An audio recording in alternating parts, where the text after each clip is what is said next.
Si tu veux que les choses changent dans ton monde physique, tu dois tout faire pour les changer dans le plan spirituel. Nous sommes prophètes et nous pouvons vous le dire. Des fois, on ne prophétise pas juste pour les gens parce qu'on a entendu Dieu. Mais des fois, quand on voit dans le monde spirituel, on peut voir qu'il y a un désordre autour de la vie de la personne. Même quand tout est ordonné physiquement, tout finira par être désordonné physiquement parce que ce qui a été fait là-bas finira par se faire ici. Remarquez avec moi, lorsque Dieu a instruit à Moïse de pouvoir bâtir le tabernacle, il a dit à Moïse, Moïse, tu vas faire sur la terre selon le modèle que je t'ai montré sur la montagne. Sur la montagne, il avait vu le tabernacle qu'il y a au ciel, le tabernacle qu'il y avait au 3e ciel. Il dit, Moïse, ce que je te montre n'est pas qu'une maquette. Ce que je te montre, c'est un tabernacle qui existe là-bas. Alors tout ce que tu feras ici, reproduit exactement ce que tu as vu là-bas. Et puisque là-bas, c'est là où se trouve la gloire de Dieu. Ésaïe chapitre 6, versets 1, 2, 3, 4, on dit, toute la terre est pleine de sa gloire. Et lorsque les séraphins adorent celui qui est assis sur les trônes,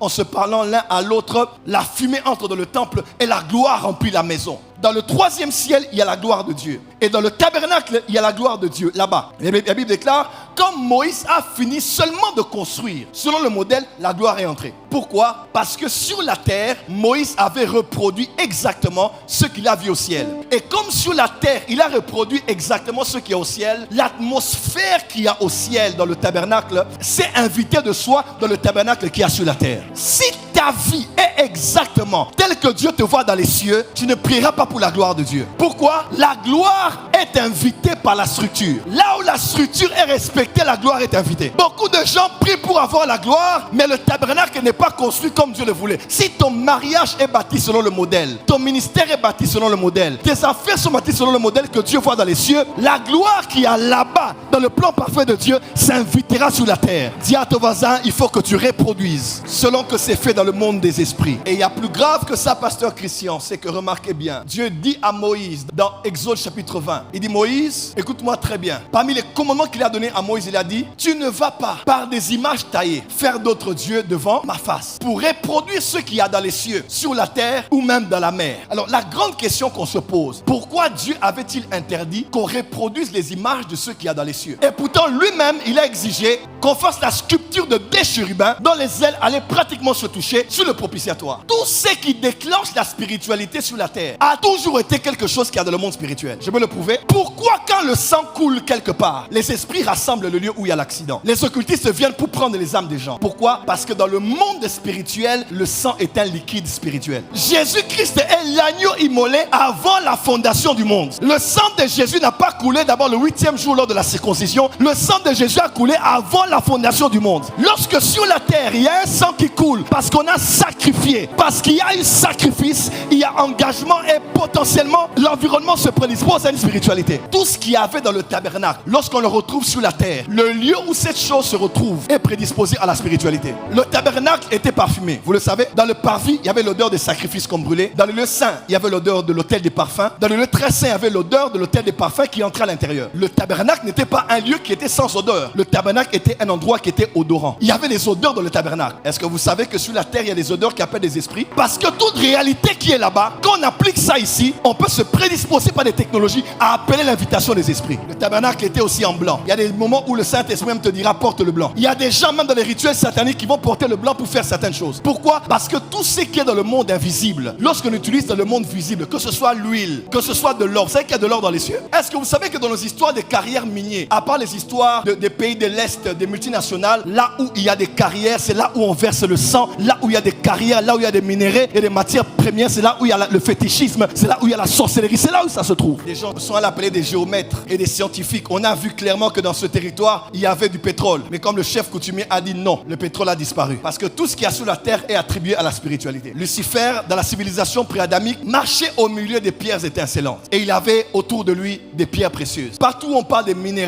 où on parle de l'or, où on parle des richesses qu'il y a dans le sol ou le sous-sol, il y a une spiritualité quelque part là. Tu ne peux pas dominer ce qu'il y a sous la terre si tu n'as pas en toi et sur toi le nom devant qui tous genoux fléchissent, dans les cieux, sur la terre et même sous la terre.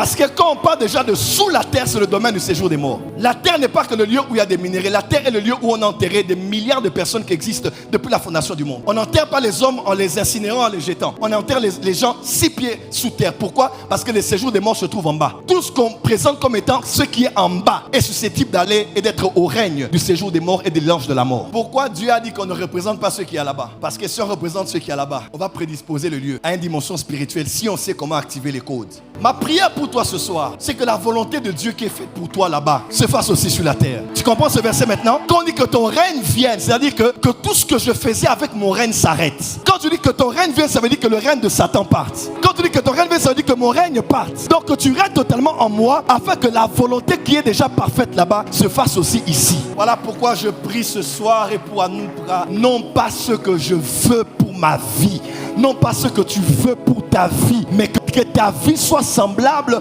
au modèle que Dieu a déjà prévu là-haut sur la montagne.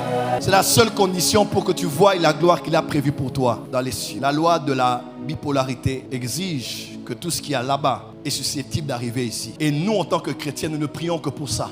Que ce qui est là-bas se fasse ici. Que ce qui est là-bas se fasse ici. Non pas ce qui est ici. Non pas ce qu'il y a dans les pensées de mes adversaires. Non pas ce qu'il y a dans ma chair. Mais ce qu'il y a là-bas. Ce qui est là-bas. Que ce qui est là se fasse ici. Que ma vie sur la terre dans les années qui me restent ne soit pas en fonction de mes ambitions, de mes rêves, de mes fantasmes, de mes projets, mais que ma vie et tout ce qui entoure ma vie soit le reflet de ce qu'il y a là-bas. On ne rendra pas compte à Dieu au dernier jour parce qu'on a fait des choses par amour pour Dieu, parce qu'on a fait des choses parce qu'on voulait le faire pour Dieu, parce qu'on a fait des choses parce qu'on était zélé de le faire pour Dieu. On ne sera récompensé qu'en fonction de si on a fait les choses ici par rapport à ce que Dieu a prévu là-bas. Il est possible de servir Dieu sans Dieu. Il est possible de servir Dieu sans être avec Dieu. Il est possible de faire des bonnes choses pour Dieu, mais de ne pas le faire pour Dieu. Ma prière ce soir pour toi et moi, durant cette Hanouka, que nos vies soient réajustées. Que ta vie chrétienne, que ton mariage, que la vie de tes enfants, que ta vie soit le reflet terrestre de ce que Jésus a prévu là-haut dans les cieux. Pourquoi Jésus a vécu une aussi grande gloire dans son ministère? C'est parce que Colossiens 1,15 dit, il est le premier-né de la création, et on dit, il est l'image visible du Dieu invisible. Jésus était sur la terre ce qu'il était là-bas. Et quand il était ici, la gloire a éclaté. Nous avons vu la gloire comme celle d'un fils unique qui est venu du Père.